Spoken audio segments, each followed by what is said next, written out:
Rajkamal films international உலகநாயகன் கமல்ஹாசன் வழங்கும் சிவகார்த்திகேயன் நடிக்கும் Amaran 31 October Deepavali முதல் உலகமெங்கும்.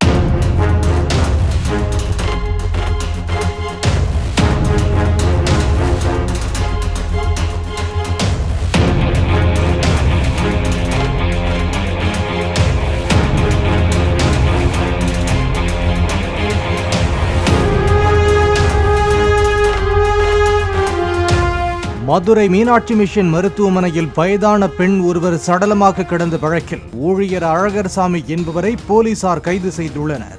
மருத்துவமனையில் தூய்மை பணியாளராக இருந்த முத்துலட்சுமி கடந்த 12ஆம் தேதி 7ஆம் தளத்தில் கொலை செய்யப்பட்டு கிடந்தார்.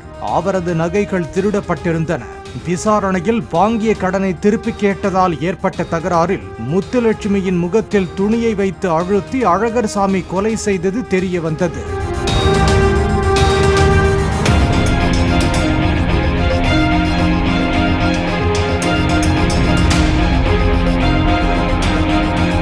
ராஜ்கமல் பிலிம்ஸ் இன்டர்நேஷனல் உலகநாயகன் கமல்ஹாசன் வழங்கும் சிவகார்த்திகேயன் நடிக்கும் அமரன் 31 அக்டோபர் தீபாவளி முதல் உலகமெங்கும்.